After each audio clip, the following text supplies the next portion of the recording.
Parfait. Merci beaucoup de cette présentation. Je vais partager à l'instant. Voilà. Bon. Alors, je voudrais vous remercier en fait de cette invitation pour aujourd'hui. Ça me fait extrêmement plaisir d'être là. Merci. Là, je ne vous vois pas étant en Zoom, mais merci à tous ceux et celles qui sont là aussi pour m'écouter ce midi. Je sais que chacun de nous étant très occupé de façon générale. Donc, je l'apprécie énormément là, de prendre une petite pause pour ma présentation aujourd'hui. Donc, voilà. Ce que je vais faire aujourd'hui, en fait, je vais vous parler, là, le titre, c'est Le choix de l'aide médicale à mourir, les perceptions des proches, réflexions prospectives. Vous allez voir, là, c'est assez simple. Je vais vous parler des objectifs, mais avant, on vient tout juste de nommer certaines choses que j'ai faites, mais pour celles et ceux qui peut-être sont moins familiers avec qui je suis, je voulais peut-être vous mettre en contexte avec mon parcours, hein, qui m'a amené à faire la recherche que je fais aujourd'hui, l'enseignement que je fais aujourd'hui.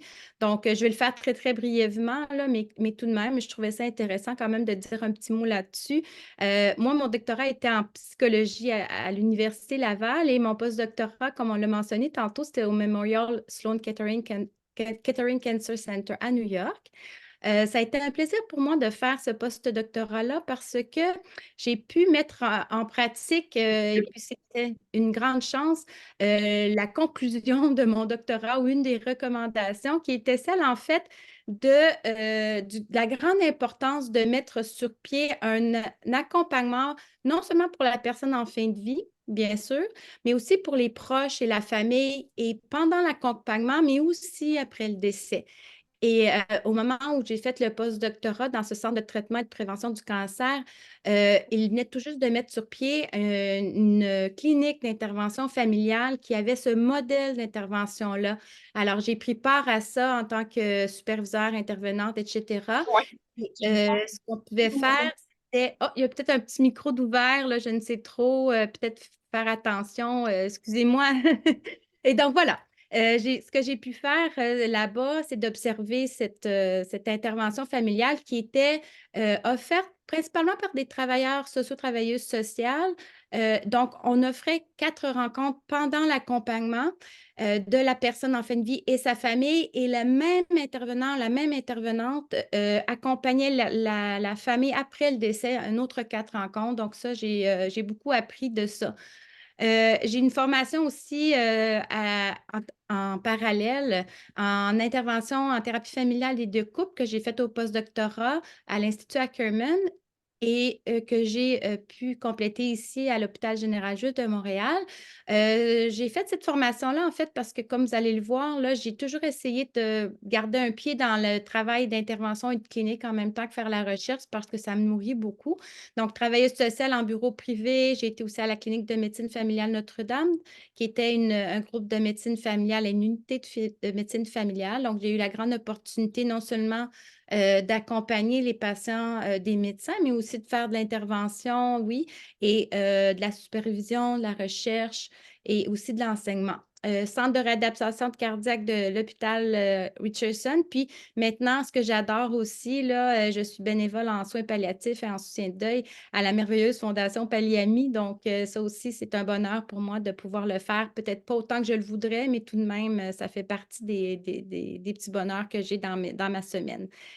Voilà, donc vous verrez là, le domaine d'enseignement, intérêt de recherche. Si vous avez des questions, vous êtes libre et invité à me les poser plus tard. Donc, je vais commencer tout de suite en vous parlant des objectifs de cette présentation-là.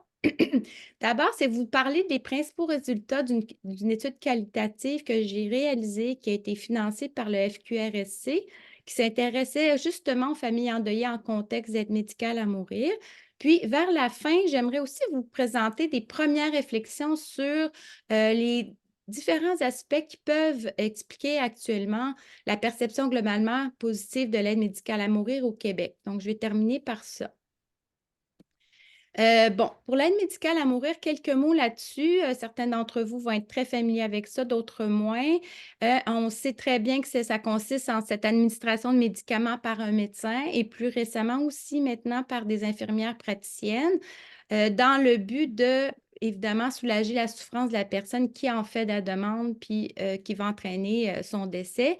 Il faut savoir aussi que c'est accessible dans l'ensemble des établissements du réseau de la santé et aussi maintenant des maisons de soins palliatifs, à l'exception bien sûr des médecins, des maisons de soins palliatifs pédiatriques. Et il est possible aussi de demander de recevoir à domicile. Ce n'est pas toujours possible faute de ressources, mais tout de même. Une intervention qui normalement demeure exceptionnelle et c'est balisé de façon très stricte, hein. Il y a par la loi concernant les soins de fin de vie et le code criminel. Là, je vous ai mis dans la cadrée les exigences pour pouvoir avoir accès à l'aide médicale à mourir. Évidemment, être majeur, être apte à consentir aux soins, quoique maintenant, il y a un groupe d'experts qui se penche. On parle beaucoup des demandes d'aide médicale anticipée, d'aide médicale à mourir, qui normalement devrait revenir vers juin 2025. Là, on s'est donné 2 ans pour laisser le fédéral aussi avancer avec ça. Donc, ces demandes anticipées d'aide médicale à mourir qui seront très probablement accessibles à des personnes qui voudraient faire la demande en cas d'inaptitude. Donc, ce n'est pas le sujet d'aujourd'hui, mais tout de même, là, je tiens à le mentionner. Être atteint d'une maladie grave et incurable et avoir une situation médicale qui se caractérise par un déclin avancé et aussi qui est irréversible. Puis, un critère très important que je pense que la plupart des gens connaissent, c'est celui de la souffrance qui est éprouvée par la personne, qu'elle soit physique ou psychologique et psychique. Donc, je vais déjà rentrer dans le vif du sujet qui est l'étude que j'ai réalisée. Je voudrais remercier en même temps les personnes qui ont généreusement collaboré, que ce soit les intervenants qui m'ont aidé à recruter et aussi les proches et familles qui ont dit oui à faire cette recherche. Ça a été un bonheur pour moi. Donc, je m'intéressais à l'expérience des membres des familles dont un membre est décédé en contexte d'aide médicale à mourir et je voulais aussi avoir leur perception quant à l'expérience qu'ils vivaient individuellement, mais aussi leur perception quant à l'expérience familiale de la perte de l'être aimé. Puis plus spécifiquement, je cherchais d'abord à décrire quelles sont les répercussions de l'aide médicale à mourir sur ces expériences et aussi d'identifier, mieux comprendre qu'est-ce qui fait particulièrement, qu'est-ce qui a contribué ou en contraire nuit à l'adaptation individuelle et familiale des participants suite à la perte de l'être aimé en contexte particulier de l'aide médicale à mourir. Avant d'aller plus loin dans les résultats, je trouvais intéressant de vous parler un tout petit peu du cadre conceptuel que j'ai utilisé, étant donné qu'il est très utile pour la recherche, bien sûr, mais aussi pour l'intervention. Moi, j'ai eu la chance de l'utiliser dans les 2 cas, qui est le modèle à double processus de deuil, Dual Process Model of Coping with Bereavement, qui est de Straub et Schutt. Un modèle que peut-être certains d'entre vous le connaîtront. Ce qui est bien, c'est que c'est un modèle qui est intégré, orienté vers le deuil et on parle beaucoup de modèles par étapes. Par ailleurs, ça peut être très bien pour certaines personnes qui s'y reconnaissent, ça peut être utile encore, mais tout de même, on parle souvent des méthodes par étapes en le diluant un peu, en disant oui, c'est un modèle par étapes, mais ce n'est pas nécessairement les étapes qui sont vécues dans l'ordre ou ce n'est pas nécessairement toutes les étapes qui sont vécues. Donc, on regarde aussi d'autres modèles pour essayer de s'inspirer, pour expliquer comment peut être vécue cette expérience de deuil. Et ce cadre conceptuel m'a été très utile étant donné que j'ai pu, comme je vais le mentionner tout à l'heure, par exemple, hein, construire mon questionnaire, mon guide d'entretien et aussi orienter les thèmes qui ont été analysés par la suite. Donc, qu'est-ce que c'est, en quelques mots, en fait, ce modèle qui est intéressant? C'est un modèle qui expliquerait l'expérience de deuil par un vécu qui se fait par oscillation entre une période qui est orientée davantage vers la perte et celle qui est orientée davantage vers la restauration ou encore là, le réengagement dans la vie, hein. On ne peut pas, comme on le sait, être en deuil, en chagrin 24 heures sur 24, hein, notre corps ne le supporterait pas. Alors voilà, c'est entre les deux. Et ce qui a été utile pour moi, c'est qu'en 2015, ils ont revisité ce modèle-là pour être en mesure d'y penser, de le présenter, mais aussi d'un point de vue familial, qui est plutôt rare comme modèle si on veut en trouver là, pour expliquer le deuil. Je vais vous donner quelques exemples, là. Donc, on essaierait, par exemple, à ce qui est orienté vers la perte, d'un point de vue individuel. On parle, par exemple, de c'est quoi l'adaptation de ces réalités de la perte?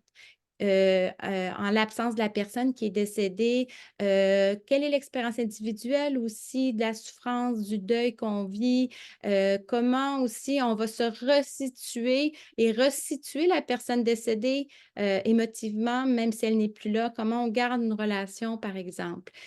Donc, on va essayer entre cette période-là et aussi s'orienter vers le réengagement dans la vie. Ce que ça veut dire, c'est de s'adapter, par exemple, au monde qui change sans la personne décédée. Comment aussi on prend du temps pour soi, du temps de pause, comme je l'appelle, de ce chagrin et cette souffrance qu'on peut vivre lorsqu'on perd un être cher.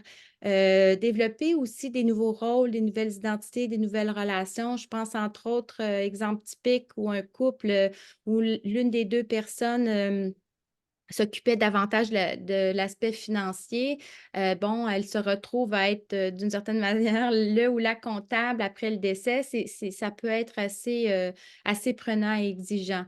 De- donc, si on parle du point de vue plus familial, ben, lorsqu'on s'oriente vers la perte, là, on va revoir à peu près les mêmes aspects, mais du point de vue familial. Par exemple, oui, comment s'adapter à la réalité de la perte, mais en famille, comment partager aussi la douleur, la souffrance, mais entre les membres, où on pourrait observer aussi que ce n'est pas partagé. Et là, ça pourrait créer une distance entre les membres de la famille. Comment, si on va s'orienter vers le réengagement dans la vie, ben, par exemple, comment on se permet en famille hein, de se distraire et de faire des activités qui ne sont pas reliées à ce deuil? Comment on interagit, les dynamiques familiales lorsque la personne décédée n'y est plus? Et comment on bouge, comment on vit ce deuil en famille, comment ça va avoir un impact sur les rôles qui sont joués entre les membres de la famille. Un autre exemple qui est aussi quand même assez typique, je pense à une mère qui avait le rôle dans sa famille de médiatrice. Donc, lorsqu'il y avait des conflits, elle était un peu la personne qu'on appelle tampon pour bien tempérer, si je puis dire, les conflits familiaux. Après la perte, bien, la personne que j'avais rencontrée, c'était la fille de cette dame décédée. Elle s'est retrouvée elle-même à avoir ce rôle, puis c'était assez important pour elle. Donc, ça, c'est toutes des choses qu'on peut observer, questionner en intervention et sur lesquelles on peut fonder aussi nos recherches que j'ai faites personnellement. En termes de recrutement, j'ai en fait eu la grande opportunité d'avoir des intervenants d'expérience en soins palliatifs. C'était des infirmières, des travailleurs sociaux et quelques médecins qui m'ont vraiment soutenue dans le recrutement, leur rôle étant de solliciter les personnes qui répondaient aux critères de sélection et qui pouvaient potentiellement partager, oui, mais plutôt participer, voilà, à mon étude. C'était l'équipe en soins palliatifs du CHUM à Montréal et du CHU Université de Laval à Québec. Donc, et les familles ont été approchées suite à l'acceptation de la demande d'aide médicale à mourir, ce qui était un point assez important, étant donné qu'on ne voulait pas que ça influence, en fait, la personne qui fait la demande d'aide médicale à mourir. On ne voulait pas qu'elle soit influencée de dire oui, par exemple, à la recherche, pensant que ça pourrait avoir un impact sur le fait qu'elle soit acceptée ou non pour une aide médicale à mourir, ce qui, dans les faits, n'est pas le cas, mais tout de même, alors, la demande d'aide médicale à mourir devait être acceptée avant qu'on lui parle de cette recherche. Comme dans toute bonne recherche, bon, on leur a remis un formulaire d'information et de consentement, bien sûr. Peut-être ce qui est intéressant ici à vous mentionner, c'est que je les contactais comme chercheur principal 3 à 4 mois post-décès. Moi, on me pose souvent la question, c'est quoi le bon moment pour rencontrer les gens après le deuil dans un contexte de recherche, par exemple? Les études le montrent, quoiqu'il n'y a pas tant d'écrit là-dessus. Mes recherches aussi, c'est que, disons, avant 3 mois ou 2 mois minimalement, ça peut être vu comme intrusif, pour les familles ou les participants lorsqu'on les approche pour, un contexte de recherche. Donc là, on a respecté ce temps-là pour pouvoir rencontrer les personnes et les contacter. Comme je vous ai dit tout à l'heure, ben, c'est une étude multicentrique, hein, Québec et Montréal, qui était qualitative, exploratoire, descriptive. Et puis moi, j'ai fait la collecte de données entre juin 2019 et 2020. J'ai pu rencontrer 20 participants, participantes. C'est moi qui ai fait toutes les entrevues, donc 4 à Québec et 16 à Montréal. Les entretiens individuels étaient semi-structurés, hein, donc des questions étaient élaboré en étroite articulation avec le cadre conceptuel que je vous ai présenté tout à l'heure, mais il y avait quand même une liberté pour les personnes de se raconter. Elle durait environ 1 heure et au choix du participant ou de la participante, elles avaient lieu soit à domicile ou au bureau de la chercheure. Il y a une personne que ça a été à son travail. Là, je me suis adaptée, bien sûr. Une analyse thématique en continu, puis ça a été réalisé à partir de la retranscription intégrale, tout le contenu des entretiens. Pour les résultats, je vais vous présenter les grandes lignes. D'abord, j'ai commencé par les principales caractéristiques des participants et participantes que j'ai rencontrés. Majoritairement, j'ai rencontré des femmes, 16 sur 20, et la moyenne d'âge est de 58 ans. La plupart, un petit peu plus de la moitié des gens, des participants ou participantes que j'ai rencontrés c'était leur conjoint ou conjointe qui, avait demandé l'aide médicale à mourir, et la durée de la relation était, entre 8 et 51 ans. Je vous dirais que la plupart étaient entre 20 et 51 ans, mais quand même, il y avait une personne où c'était une relation un petit peu moins longue. Des membres de la fratrie, il y en avait 5, 3 parents, et j'ai fait une exception pour une amie très proche qui me racontait que la personne qui était en fin de vie était comme son deuxième père, là. Elle était très, très proche de cet homme depuis qu'elle était toute petite. Alors, je l'ai rencontrée, là, étant très, très proche de cette famille-là. Donc, comme je vous ai dit tout à l'heure, lieu d'entrevue, bien, la plupart, c'était à domicile, 3 à mon bureau de chercheur et puis une personne à son travail. Et puis, je vous disais, là, la plupart des personnes rencontrées provenaient de Montréal et quelques-unes de Québec. Pour ce qui concerne les personnes en fin de vie, les personnes qui sont décédées, majoritairement des hommes, la moyenne d'âge 68 ans, et le lieu de décès, ça différait. Là, la plupart provenaient d'unités de soins palliatifs, mais tout de même certains de l'unité de médecine, chirurgie, oncologie ambulatoire, transplantation même, et quelques personnes en urologie. Ce qui correspond à ce que je vous ai dit tout à l'heure, le temps entre le décès et l'entrevue, en moyenne 4 mois. Donc, celle ça faisait le moins de temps, c'est 3 mois, et c'est allé jusqu'à 1 an après le décès. Le temps moyen entre le diagnostic et la demande d'aide médicale à mourir, 6 ans. Et je vais passer tout de suite aux thèmes principaux.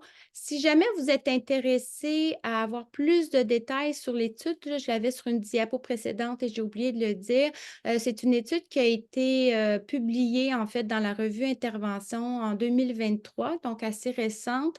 Donc aujourd'hui, c'est sûr que je n'ai pas le temps de vous donner de façon très détaillée avec des exemples à l'appui d'extraits de verbatim.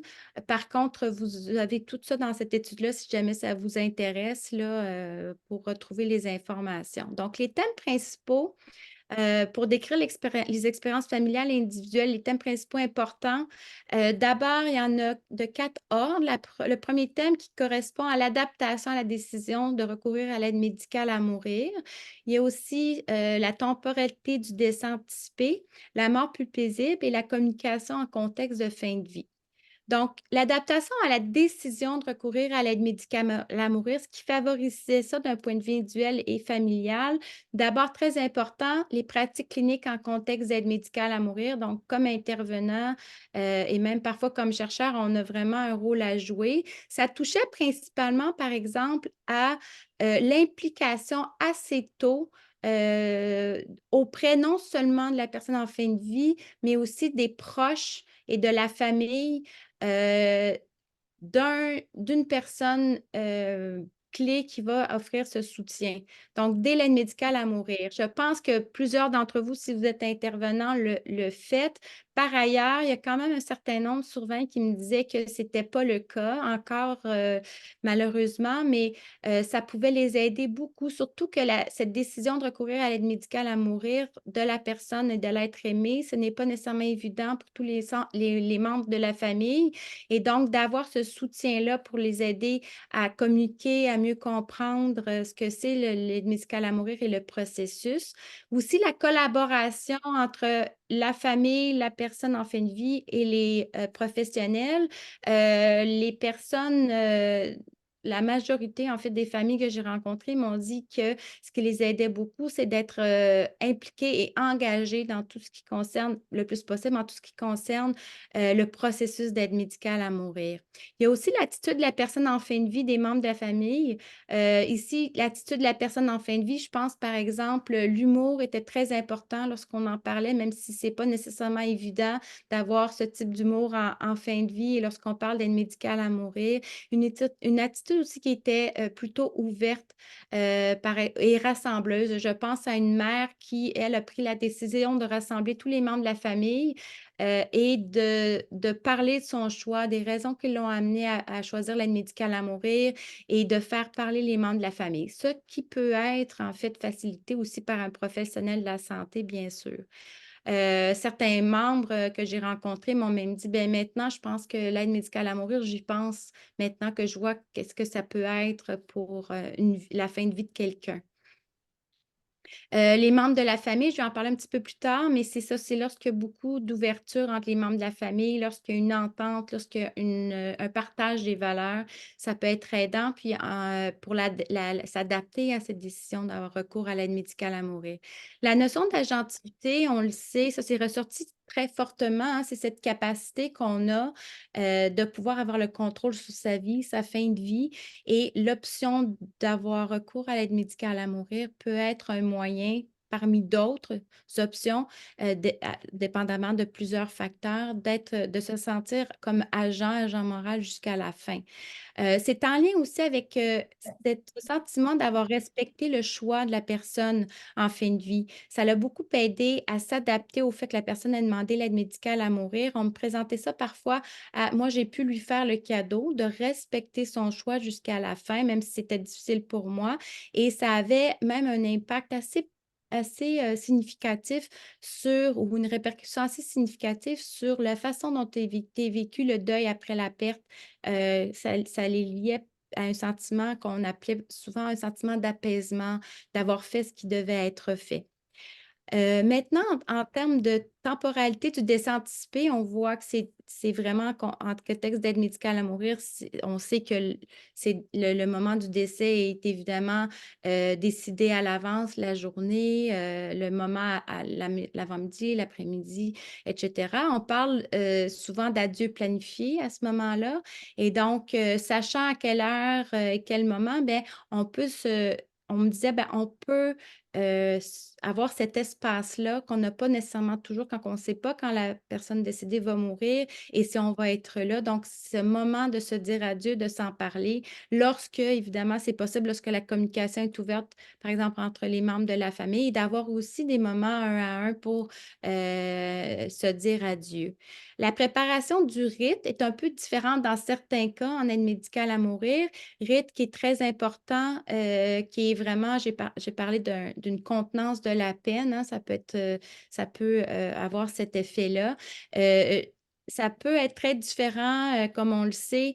On parle souvent de mort scénarisée. J'en ai quand même lu quelques familles qui parlaient. Je vais vous donner un exemple. C'est pas nécessairement la majorité des cas, mais où elle me disait, ben nous, c'était tellement important qu'on a fait, j'ai parlé scénarisé parce que j'ai pris un peu son terme, où on a fait un petit scénario, on s'est même préparé à l'avance, on s'est parlé de où on allait être dans la pièce, qui allait être où, qui allait parler en premier. Bon, ça, c'est probablement pas la majorité, mais ça peut être aussi très simple, comme par exemple une mère qui allait décéder d'aide médicale à mourir et la famille s'est assis autour de la dame pour chanter tous ensemble la chanson préférée de sa mère.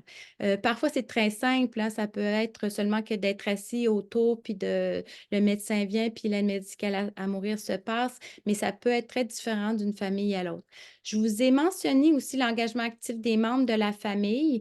Lorsqu'on sait, par exemple, que tant de jours du moment où l'aide médicale à mourir est acceptée et le moment où l'aide médicale à mourir va se passer, ben c'est ça. Là, c'est très important dans ce temps-là pour les membres d'avoir le choix de pouvoir être actifs dans ce processus-là.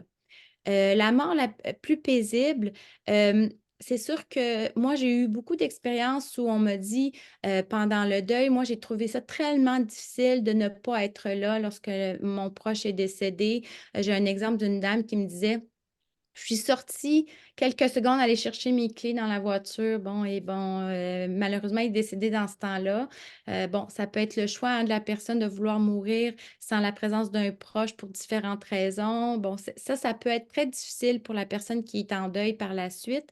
Là, c'est sûr que le choix des personnes présentes revient à la personne qui va décéder, mais tout de même, c'est un moment où ça peut faciliter le fait que des membres vont être présents, un fils qui est à l'extérieur, qui sait la date va se libérer, etc. Et ça peut avoir cet effet d'apaisement et encore là, même pendant la phase du deuil. Le sens accordé à l'aide médicale à mourir, qui est aussi important. Je parlais tantôt que ça peut être un cadeau, que ça peut être quelque chose qui est très positif. Moi, c'est sûr que c'est un peu, j'ai un angle particulier étant donné que je vous dirais 19 sur 20 étaient pour l'aide médicale à mourir. Même ceux qui n'étaient pas nécessairement pour au départ ont quand même cheminé et se sont dit, ben maintenant, je vois ce que ça peut être l'aide médicale à mourir et je pense que je le ferai même pour moi-même ou tu sais, je suis vraiment pour cette option-là. Donc, je n'ai eu qu'une personne qui, elle, a trouvé ça difficile, était plutôt contre.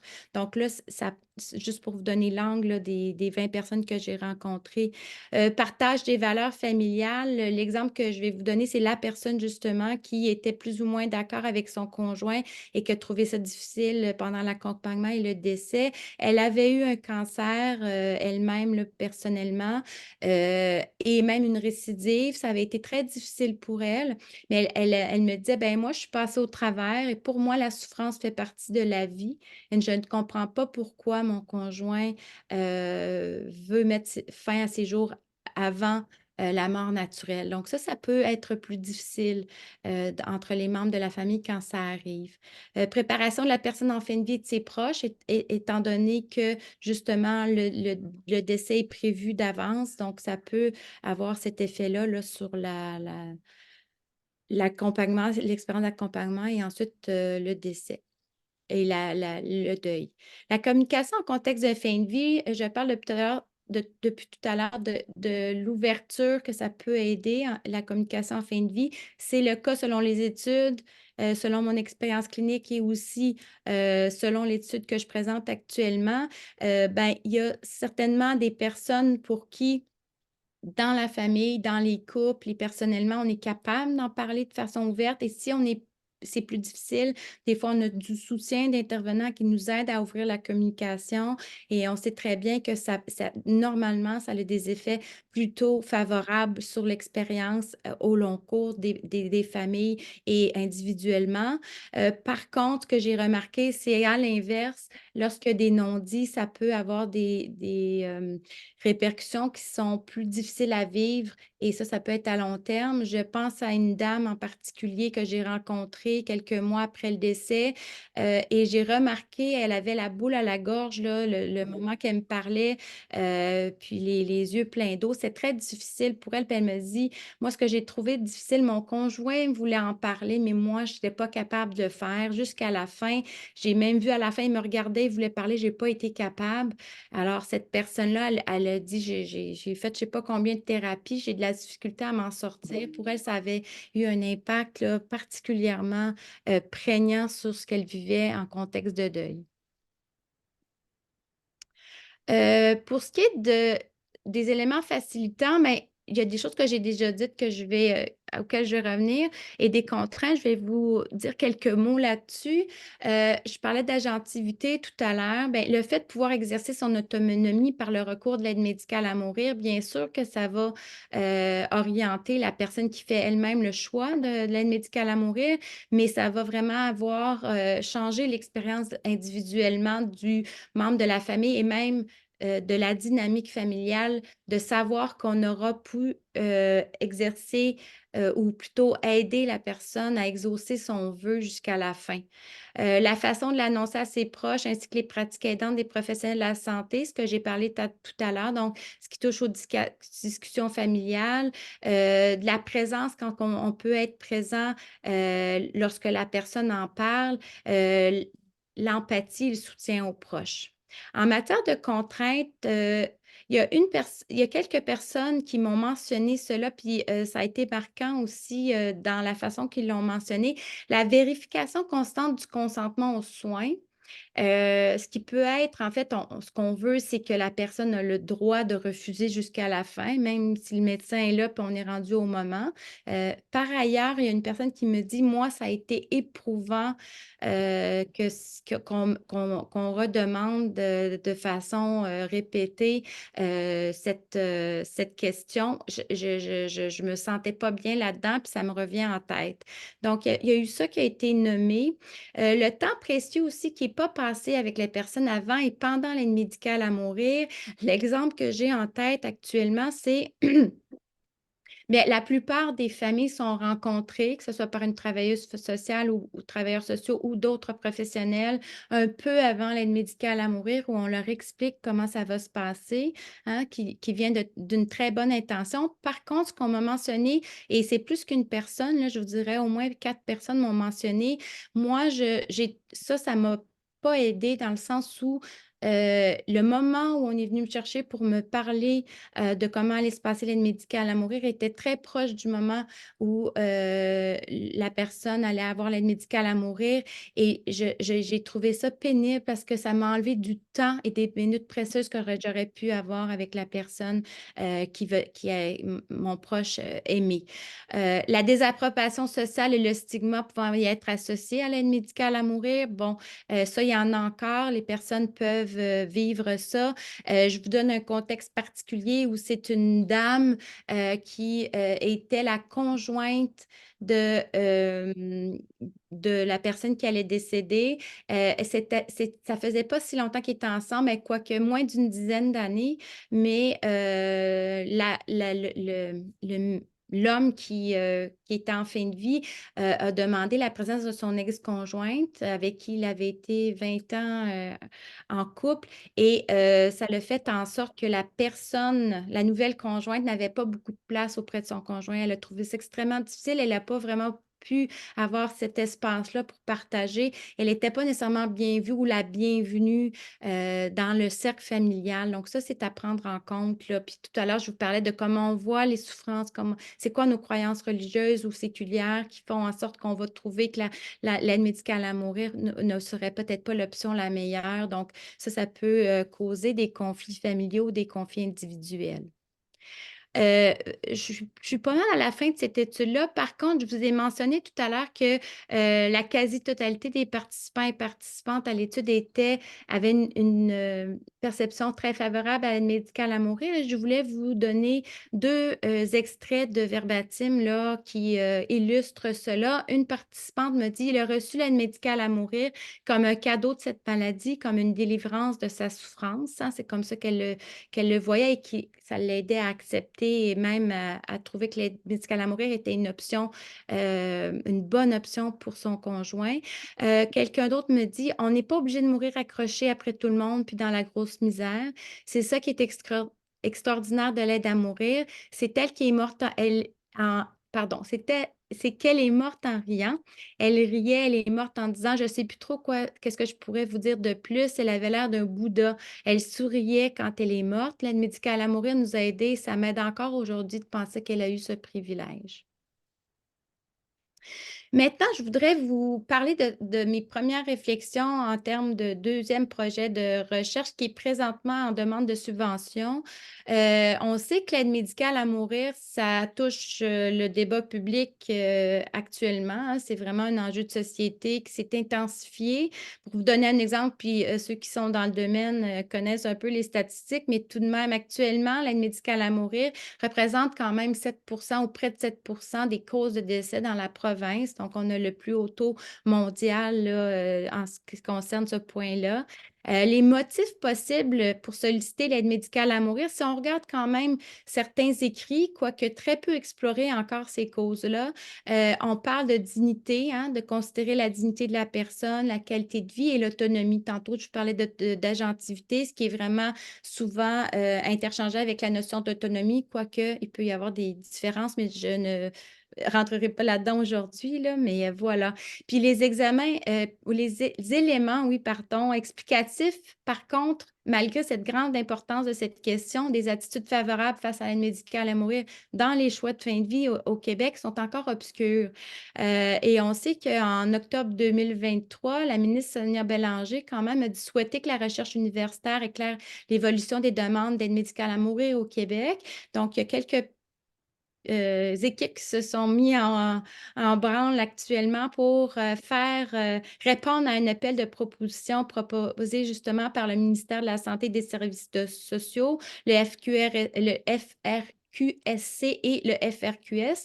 Je fais partie d'une de ces équipes et donc on verra ce que ça donnera, mais ça fait partie là, des mêmes questionnements que j'avais là, à l'automne. Et bon, là, maintenant, on voit que ça prend une envergure encore plus grande. Donc, je dirais que la question est très importante là, actuellement. Donc, la question plus précise de ce projet-là, c'est qu'est-ce qui explique la perception globalement positive de l'aide médicale à mourir et l'augmentation continue des demandes d'aide médicale à mourir au Québec? On a quelques sous-questions qui découlent de cette question principale. Tout d'abord, on s'intéresse à la notion d'agentivité, tout particulièrement. Donc, on se demandait quelle est l'importance de l'exercice de l'agentivité par rapport à ces autres motifs. Quelle est la place de l'agentivité dans les conceptions de la bonne mort, autre notion qu'on va étudier? Quelle est l'importance relative d'autres raisons possibles, par exemple, que l'agentivité? Bon, comme vouloir éviter la souffrance, la dépendance, les circonstances externes difficiles, hein. On pense par exemple à des soins à domicile insuffisants, des conditions de vie dans les CHSLD, etc. Puis, quel est le point de vue d'experts sur les tendances observées quant au recours de l'euthanasie dans les choix de fin de vie aux Pays-Bas et en Belgique? Donc, on prévoit aussi rencontrer quelques experts dans le domaine aux Pays-Bas et en Belgique pour au moins avoir des tendances et comprendre un peu l'euthanasie, leur perception là-bas. Donc, les objectifs plus spécifiquement seraient de décrire les éléments explicatifs de la perception globalement positive de l'aide médicale à mourir au Québec. Deuxièmement, d'expliquer le rôle de l'exercice de l'agentivité dans la popularité de l'aide médicale à mourir et aussi les autres raisons possibles, bien sûr. Et finalement, ce qui va avec les sous-questions, d'écrire le point de vue d'experts sur les tendances observées quant au recours de l'euthanasie dans les choix de fin de vie aux Pays-Bas et en Belgique. Donc, je suis presque à la fin, là. Le cadre théorique, nous, on va se baser sur vraiment les deux notions qui sont celle de la bonne mort et de l'agentivité. Cette notion de bonne mort qui est je dirais, il y a beaucoup d'écrits là-dessus et les définitions individuelles varient vraiment en fonction de la vie bonne, hein. Qu'est-ce qu'on conçoit comme vie bonne et selon les écrits. Euh, pour l'instant, ce qu'on remarque quand même, si on s'est fié à une revue des écrits qui a été réalisée en 2016, par exemple, il y a quand même 94 des publications sur ce qu'est une bonne mort qui placent les éléments que je vais vous nommer en tête de liste pour les patients, les membres de la famille et les prestataires de soins de santé par rapport à la bonne mort. Le plus important serait le respect des préférences par rapport au processus de la mort. Il y aurait aussi l'absence de la douleur puis le bien-être émotionnel. Donc ça va être évidemment, on va continuer la recension des écrits là-dessus, là. La notion d'agentivité, ce qu'on remarque, c'est que les chercheurs ayant écrit sur cette notion de bonne mort font souvent appel directement directement ou non justement au concept d'agentivité qui réfère, je vous ai glissé un mot tantôt, à cette capacité de faire des choix hein, sur comment on veut vivre notre vie, notre fin de vie, et un agent moral qui peut découvrir ou construire sa conception. C'est quoi une vie bonne qui est dotée de sens, puis comment on peut la réviser au fil de nos expériences et au fil de notre évolution. Les notions qui sont souvent interchangées avec cette notion d'agentivité, l'autodétermination, l'autonomie. Donc, on va regarder quand même ces trois notions-là pour voir un peu qu'est-ce qui est écrit là-dessus. Et pour décrire ce processus, pardon, ce processus d'agentivité duquel une personne trouve en elle-même les motivations et les raisons des choix qui la concernent. Et on parle aussi du choix, plus particulièrement de l'aide médicale à mourir dans notre cas.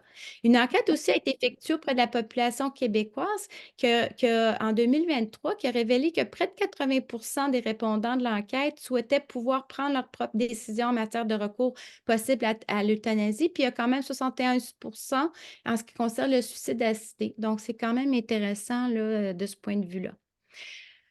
On envisage une étude qualitative exploratoire, étant donné que le sujet est encore très peu utilisé au Québec. Donc, là, je vous ai dit l'objectif tantôt, là, c'est vraiment encore une fois d'analyser les éléments qui pourraient expliquer cette perception globalement positive de l'aide médicale à mourir au Québec. Aussi, ce qu'on pense, c'est que les données qu'on pourrait recueillir par cette étude pourraient contribuer à la compréhension du rôle de l'exercice de l'agentivité, ce qui nous intéresse tout particulièrement dans le recours de cette option de fin de vie qui correspond à l'objectif 2, et aussi nous permettre de mieux comprendre l'objet d'étude qui demeure à ce jour, comme j'ai dit tout à l'heure, hein, quand même trop peu exploré malgré sa pertinence.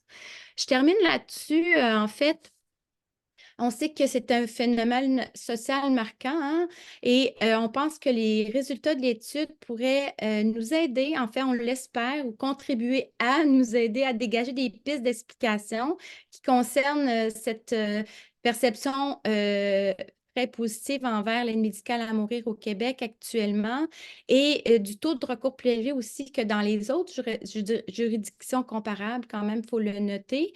Et ça pourrait aussi nous aider à mieux évaluer et s'il faut aussi s'en préoccuper. Par exemple, si c'est le cas, est-ce qu'on a besoin de nouvelles mesures parce qu'on sait déjà quand même qu'il y a des mesures actuellement qui balisent de façon très stricte l'aide médicale à mourir. Alors, ça va nous donner des pistes pour réfléchir à ça. Donc, c'est un peu ce que je voulais vous présenter aujourd'hui et je voudrais vous remercier. Puis, je vous êtes invité à commenter, à poser des questions si vous le voulez. Puis, merci de votre attention là, pour le moment de ma présentation. Ça m'a fait plaisir. Merci beaucoup. Assurément, un thème d'actualité qui nous interpelle tous individuellement, socialement. Je vais, en fait, si vous voulez lever vos mains ou si vous préférez poser des questions dans le chat, je peux relayer vos questions, donc dans le clavardage que vous avez en bas de l'écran. Mais sinon, si vous voulez prendre la parole, là, peut-être vous pouvez simplement vous signaler en levant la main. Bien, si vous me permettez, alors je vais commencer avec une question sur l'étude, donc le projet que vous avez soumis. On a vu passer cet appel à projet-là, puis assurément, je pense que c'est un appel à projet qui est nécessaire, en fait, une recherche qui est nécessaire pour mieux comprendre les enjeux, surtout dans le contexte de l'élargissement des demandes d'aide médicale à mourir qui risquent de se produire dans cette prochaine année. Dans les préoccupations, évidemment, il y a l'enjeu de l'accès et la qualité des soins en fin de vie. Puis là, il me semble que ce dont vous avez parlé, c'est surtout notion d'agentivité, autodétermination, capacité de décider par soi-même. Évidemment, puis évidemment, la notion de dignité. Et moi, je suis toujours un peu mal à l'aise parce qu'il y a une espèce de relation de réciprocité peut-être inverse entre notre confiance dans la prise en charge adéquate, qu'on jugerait adéquate, et notre volonté de décider par soi-même. Donc, j'ai l'impression que la volonté ou la notion de dignité est un peu mise dans la balance par rapport au soutien, à la qualité du soutien qu'on peut espérer. Donc, évidemment, moins on a confiance que le soutien soit adéquat, plus on va vouloir garder le contrôle sur sa destinée. Et plus Oui. on a confiance dans notre entourage, et donc mais Mm. ça, c'est vrai même au niveau, je pense, des proches de la famille. Donc, plus on a confiance en notre entourage, plus on a peut-être cette ouverture-là à laisser aller parce qu'on s'en remet à nos proches en qui on a confiance, à nos proches ou au réseau de la santé. Donc, je suis toujours un peu mal à l'aise que cette équation-là peut-être soit pas explicitée de façon plus concrète, soit pas nommée de façon plus explicite. Très, très, très pertinent, en fait. Je ne sais pas si je vais répondre à la question, mais ça nourrit mes réflexions, en fait, parce que c'est un très, très bon point. Ce que je voudrais là-dessus, c'est ce que j'ai remarqué, en fait, puis encore là, on va pousser plus loin avec l'autre étude de ce que vous dites, puis les liens. Ce que j'ai remarqué, c'est que pour la plupart des personnes que j'ai rencontrées, même que ce soit en intervention ou en recherche, mais pour cette recherche-ci, en fait, je ne sais pas si c'est surprenant, mais l'aide médicale à mourir est quelque chose qui avait été mûrement réfléchi depuis plusieurs années, qui faisait partie de discussions au long cours pour la plupart. Ce n'est pas tout le monde par ailleurs, ça, j'en conviens, là. Euh, puis, c'est de comment ça vient teinter la fin de vie. Par contre, le malaise que j'ai par rapport aux soins palliatifs, je me souviens d'une étude que j'ai faite qui concernait davantage l'objection de oui, de confiance, pas tout à fait, l'objection de conscience chez les médecins de famille au Québec. Puis ça m'a marqué une des médecins qui me dit, moi, je vois la personne qui a... On était plus au début, par contre, c'était en 2016, puis au Québec, c'est depuis 2015, mais elle me disait, moi, j'ai l'impression qu'on m'empêche de faire mon travail comme palliativiste, dans le sens où on vient me demander l'aide médicale à mourir, mais on ne me donne pas nécessairement la chance d'offrir les options et d'offrir ce que je peux en termes de soins palliatifs. Et elle me dit aussi, qu'est-ce qu'on fait quand la personne n'a pas accès aux soins palliatifs? En même temps, ce que j'ai lu dernièrement, puis ça, c'est une étude, malheureusement, je ne me souviens pas de l'auteur, là, il faudrait que je regarde mes documents parce que c'est tout récemment. Il était inscrit dans cette étude-là, puis là, ben, il faudrait vérifier, plus faire une recension des écrits, disant que en fait, ce n'est pas un motif significatif de l'accès aux soins palliatifs pour avoir recours à l'aide médicale à mourir. Il faudrait vraiment explorer ça, là, parce que ça, c'est ce que j'ai vu dernièrement, là. Donc, je trouve ça intéressant, ce que vous dites, puis de mettre ça dans la balance, là. Je trouve que c'est super important. Et donc, de faire les liens aussi entre les deux, là. Donc, je ne réponds pas nécessairement à votre question, mais ça me fait beaucoup réfléchir. Puis pour notre prochain projet, là, je vous remercie beaucoup de ce commentaire Mhm. pertinent. Merci à vous. Je vois Prosper, tu as levé la main. Est-ce que c'est parce qu'il y a quelqu'un avec toi? Ah, c'est Thomas. Euh, Alors, oui, à toi, effectivement, si Thomas. je comprends bien, il faut que je vienne au pupitre pour poser ma question pour que ce soit capté. Merci pour cette présentation qui était effectivement très riche d'informations. J'ai peut-être quelques questions, interrogations qui me sont venues. J'en aurais deux. Une première, elle est très méthodologique, mais sur un sujet aussi sensible, ça m'intéressait peut-être de savoir comment, dans l'analyse des verbatims, vous avez pu croiser, avoir une approche peut-être multidisciplinaire pour réduire un petit peu la perception subjective du chercheur et donc croiser un peu les résultats pour avoir une prise de recul sur les analyses. Puis, sur le fond, euh, j'aime beaucoup votre approche sur la notion d'agentivité, sur la notion d'autonomie, mais ça me questionne un petit peu sur le contexte spécifique de l'aide médicale à mourir qui n'est pas le même que celui d'une bonne mort. C'est-à-dire que la définition même de l'aide médicale à mourir est celle d'être dans une souffrance et une souffrance telle qu'elle devient insupportable. Et donc à ce moment-là, je ne suis pas certain qu'on puisse parler d'autonomie parce que je ne suis pas certain qu'on puisse parler de choix. L'ensemble des travaux existants, en particulier sur le suicide, pas le suicide assisté, mais le suicide, démontrent qu'en fait, le suicide, c'est la résolution d'un problème insolvable par un non-choix qui devient la solution de la mort. C'est-à-dire que c'est pas vouloir mourir, c'est être contraint à ne plus avoir d'autre choix que celui de la mort qui devient une solution pour mettre fin à la souffrance. Et donc, si on applique ce raisonnement-là, d'une part, je suis pas certain qu'on soit dans un choix et donc dans un respect de l'autonomie ou de l'agentivité, mais d'autre part, par contre, on peut comprendre un verbatim comme il a reçu l'AMM comme un cadeau de cette maladie, parce que, en fait, on le sait, c'est démontré dans les travaux sur le suicide non assisté.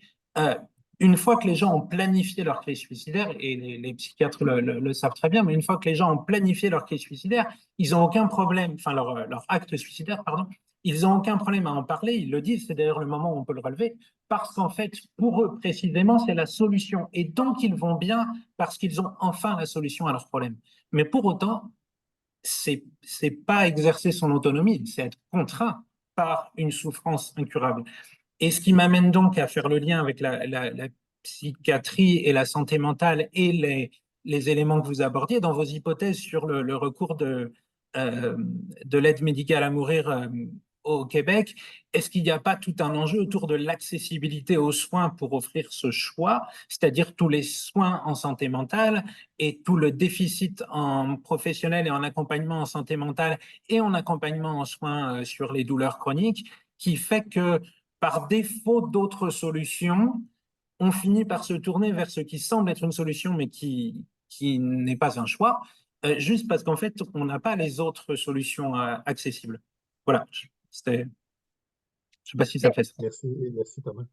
Merci énormément. Je pense que la réponse pourrait faire partie de une conférence en soi parce qu'elle est riche et très complexe, votre question, en fait, ou vos questions. Là, je vous remercie d'avoir posé. Encore là, ça me fait réfléchir.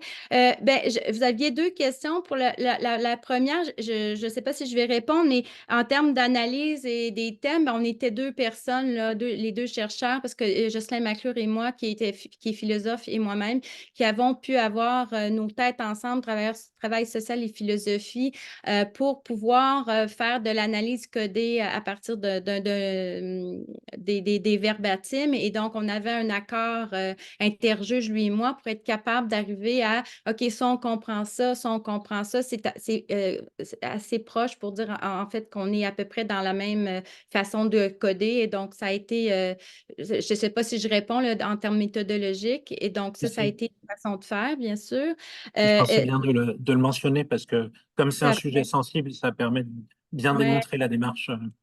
Ben oui, je vous remercie de me donner l'opportunité de le faire, en fait. En termes de choix, écoutez, je trouve ça tellement intéressant parce que on va je pense, une question très fine qui, je ne pense pas que je vais porter justice ou rendre justice à la qualité de votre question. Par ailleurs, je me dis, je vais vous donner l'exemple encore là, c'est dommage que j'aimerais vous donner un exemple d'un échantillon plus grand, mais bon, c'est encore un peu l'expérience clinique, mais aussi cette recherche en particulier où les personnes, en fait, moi, dans mon cas à moi, les personnes que j'ai rencontrées avaient accès à des soins palliatifs de qualité sans exception. Et donc, dans ce sens-là, je me dis, c'est des options qui leur étaient présentées.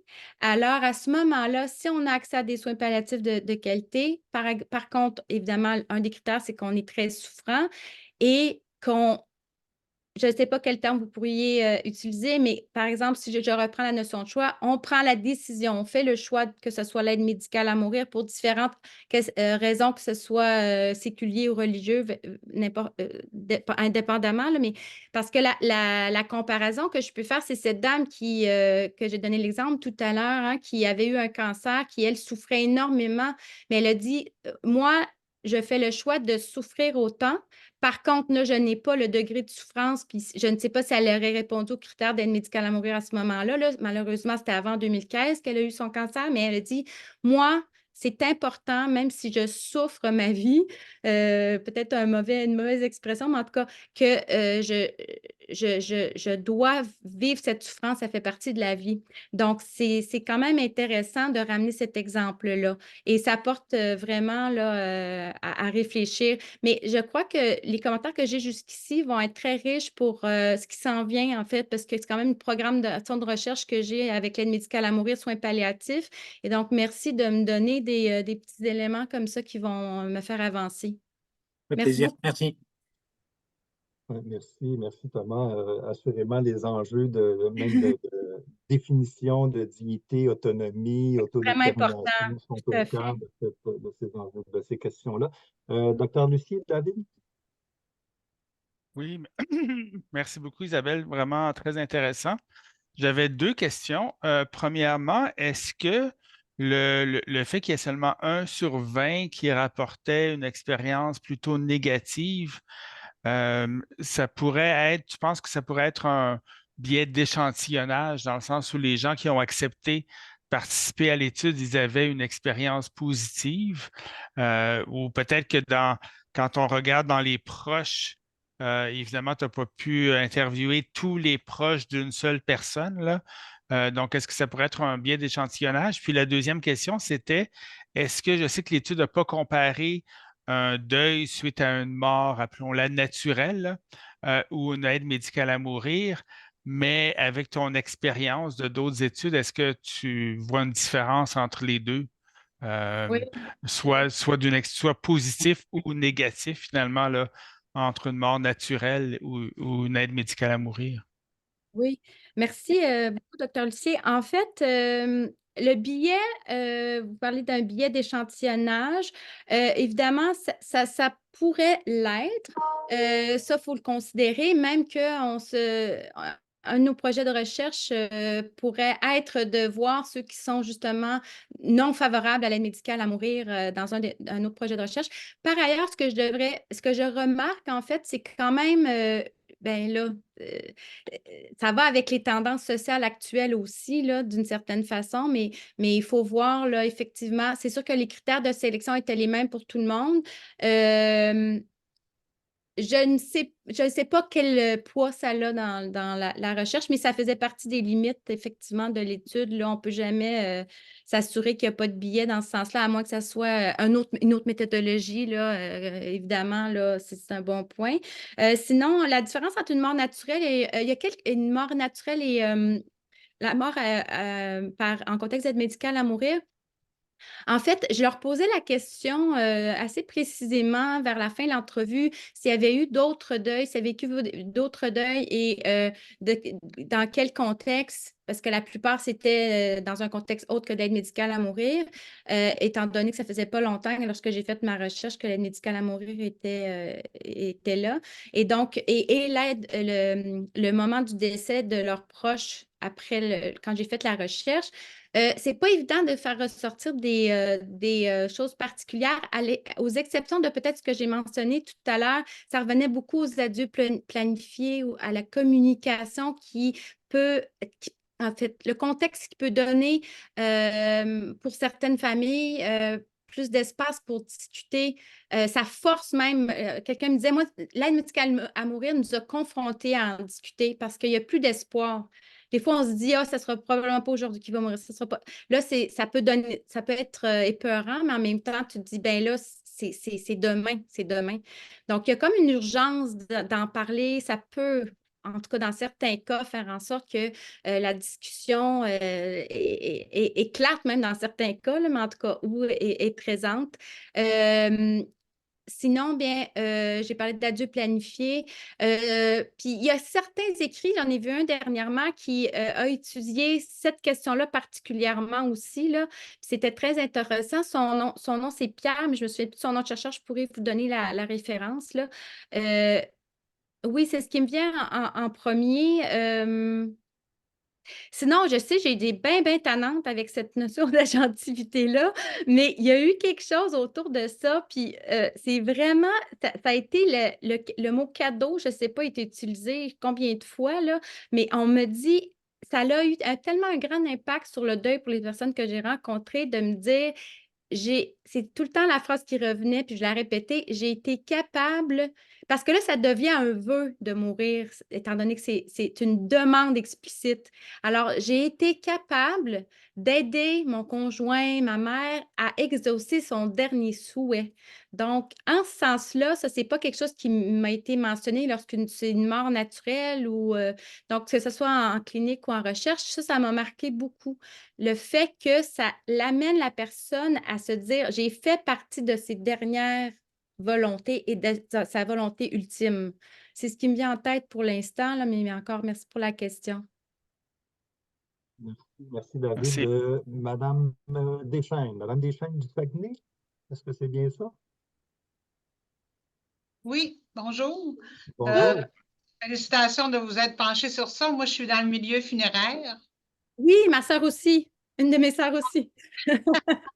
Donc, éventuellement, j'aimerais peut-être vous parler aussi personnellement, là, si vous voulez avoir un peu notre feedback, que je trouve que je nuancerais par rapport aussi à certains énoncés que vous avez faits. Dans un premier temps, je pourrais dire que ce que j'observe, des gens se privent un peu d'un processus de deuil au nom du fait qu'ils ont accompagné. C'est comme s'ils avaient de la difficulté à accueillir les sentiments qui sont présents vraiment au moment du décès de la personne. Comme si que, ben là, je le savais, on l'a tout préparé, c'est un cadeau, mais il y a une charge émotive qu'ils ont de la difficulté à accueillir, comme s'ils sont en combat avec leur tête et leurs émotions, évidemment, comme on l'est vis-à-vis une telle étape. Mais en tout cas, ça, il y a quelque chose d'intéressant à voir là.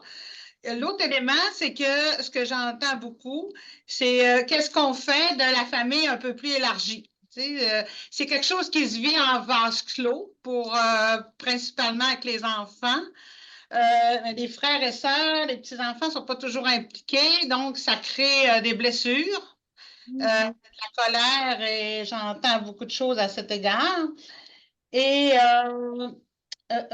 puis qu'est-ce qu'on fait aussi par après? Je serais intéressant de vous entendre. Qu'est-ce qu'on fait avec la personne qui n'a pas été capable de se rallier? Oui. Qu'elle se sent, même si, mettons, est une contre 8, ben, tu sais, est-ce qu'elle a vraiment un espace pour pouvoir être entendue? Puis, qu'est-ce qu'on fait de son deuil à elle, qui est tout aussi légitime, ses besoins et sa difficulté à faire face, mais c'est pas nommé, c'est très dur pour cette personne-là d'être reconnue. Puis même physiquement, dans nos bureaux, parfois, on le voit comme assez différemment des autres. Et j'ai entendu aussi des gens qui s'étaient battus pendant des années avec la personne qui a fait ce choix-là et qui m'ont exprimé être très blessée parce que avoir su que ça finirait comme ça, je ne sais pas. Tu sais, je me suis tellement engagée dans cette relation-là, j'ai tellement cru, puis j'y croyais encore, que j'ai accepté parce que c'était sa demande. Mais, tu sais, il se sentait un peu, tu sais, c'est pas clair mon mot, là, mais tu sais, il était blessé. Tu sais, c'est sûr qu'il était blessé que la personne qu'il aimait avait fait ce choix-là, malgré le fait qu'il avait marché avec elle pendant toutes ces années-là et que lui, il avait de la difficulté à accueillir c'est un peu c'est à chaud, c'est sûr, quand on les voit, mais en même temps, c'est authentique. Et je ne sais pas, dans les prochaines études, peut-être un peu plus répertorié et aussi ouvrir à plus grand. C'est considérons les gens aussi touchés par le lien avec la personne qui est partie et non juste par le titre de son lien, mais par la grandeur et l'affection que d'autres ont et qui ne sont pas appelés dans ces moments-là. Merci beaucoup. Merci de votre Je dirais commentaire. Oui. que... Oh, pardon. Mais en fait, j'allais dire, je pense même que la question pourrait être élargie aux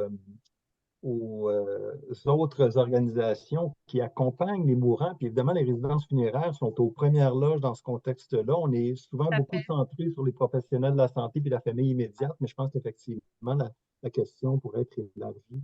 Donc, Oui. merci, Mme Deschaines. Je vous laisse répondre, Isabelle. Ben, en fait, j'aurais plein de façons de commencer à répondre à votre question. D'abord, mon cœur d'intervenante va prendre une petite partie pour répondre, mais en même temps, je voulais, c'est à titre particulier de vous parler aujourd'hui, Madame Deschaines, parce que je suis une famille de 4 enfants, mais une de mes sœurs travaille dans un complexe funéraire et je débute une étude avec elle. On va faire un groupe de soutien à l'intérieur qui va être donné par une intervenante au complexe funéraire pour les proches et les familles endeuillées. Donc, je suis un peu comme là-dedans là, présentement, donc ça me parle beaucoup ce que vous dites là, voilà. Ben, vous avez, si je vous comprends bien, vous avez comme un petit peu 3 parties de questions, puis le thème qui m'est revenu pendant que vous parliez, c'était donner la permission à. Je vais vous expliquer un peu ma réponse. D'abord, vous avez parlé d'accueillir les sentiments, l'importance d'accueillir les sentiments, si je vous comprends bien, là, lorsque l'aide médicale à mourir, des fois, ce n'est pas accueilli ou ce n'est pas permis, en fait. Moi, j'ai vu beaucoup, bien, il y en avait en recherche, mais encore là, dans mon expérience d'intervenante, où on dit, bien, on ne permet pas, la personne qui va décéder ne permettra pas aux personnes de pleurer en sa présence. Par exemple, bien là, pleurez pas.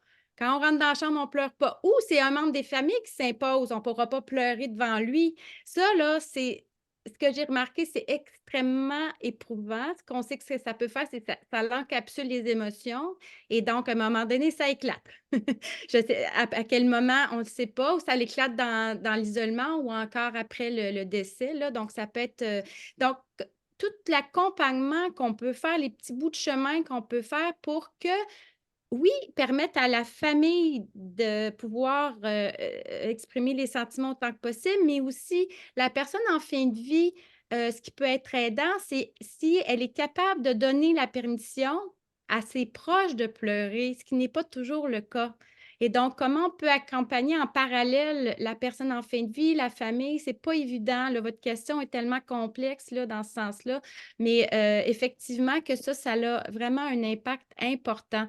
En tout cas, au post-doctorat, c'était ça, un des objectifs de nos rencontres avant le décès, c'était principalement d'aider la communication. Puis il y en avait des non-dits, puis des fois, un veut en parler, l'autre ne veut pas en parler. Donc, un art d'être capable de gérer cela. Là. Je vous lève mon chapeau parce que vous êtes confrontés à plein de situations comme celle-là, là, vraiment.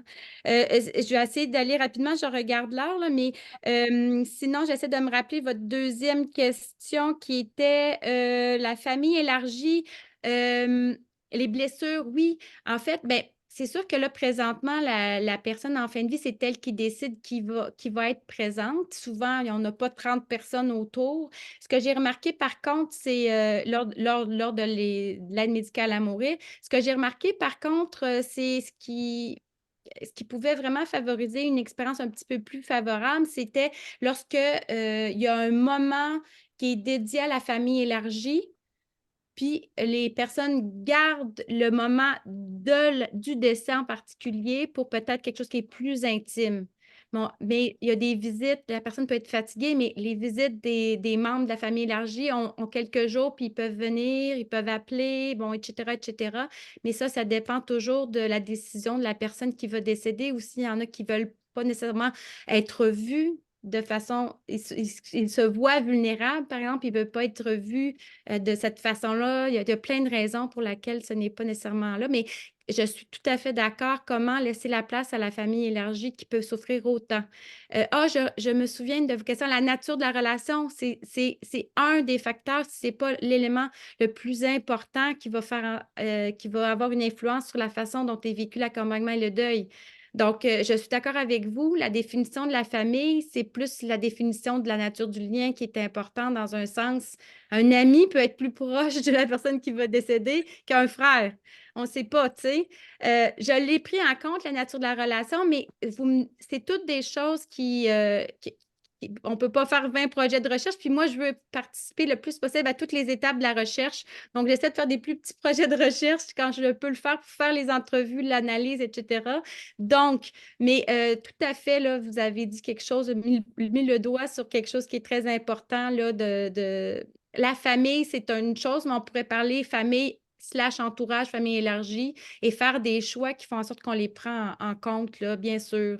Bien sûr, c'est très important. Oui, merci beaucoup. Je ne sais pas, là, je ne me souviens pas si j'ai répondu à tous vos commentaires, mais merci. Oui, puis pour vos groupes d'entraide, si jamais vous voulez qu'on se parle aussi, ça fait plus de 25 ans qu'on en fait. Donc, on a Oui, c'est vrai. une expérience au niveau des groupes d'entraide, oui, ça fait 25 ans. On en donne 2 sessions par année, en tout cas. Félicitations. Encore là, je vous lève mon chapeau, puis on aura très probablement l'occasion de se recroiser, Madame Deschênes. Merci. Merci. Merci. Je pense que je ne vois plus d'autres mains levées. Merci, Madame Deschênes. Merci à tous d'avoir été là aujourd'hui. Merci beaucoup, Isabelle. Je pense que c'est une discussion. En tout cas, on est très, très content de vous accueillir au Centre de recherche à l'Institut de gériatrie, en espérant que donc ça portera fruit aussi pour développer des liens de collaboration. Je pense qu'entre autres, avec les milieux cliniques, puis avec différents chercheurs qui ont des activités non seulement à l'Institut de gériatrie, mais aussi dans tout le réseau de la santé, il y aura des intérêts convergents, assurément, sur les différentes thématiques. En particulier, là, je reviens sur les questions d'agentivité, autodétermination, en particulier dans le contexte, je pense, de l'élargissement des demandes anticipées. Dans le contexte des troubles neurocognitifs majeurs, c'est un enjeu qui va nous toucher de très, très près parce qu'évidemment, il y a une très grande partie de la clientèle à l'Institut de gériatrie qui est dans ce contexte-là de soins longue durée avec des troubles neurocognitifs majeurs. Puis il y aura non seulement des enjeux de demande anticipée, mais aussi de négociation avec tout l'entourage, la famille, les professionnels de la santé qui va être vraiment très, très complexe pour le moins. Oui, merci Alors, beaucoup. merci. Merci à tous. Merci beaucoup encore et au plaisir de vous revoir à nos prochaines conférences.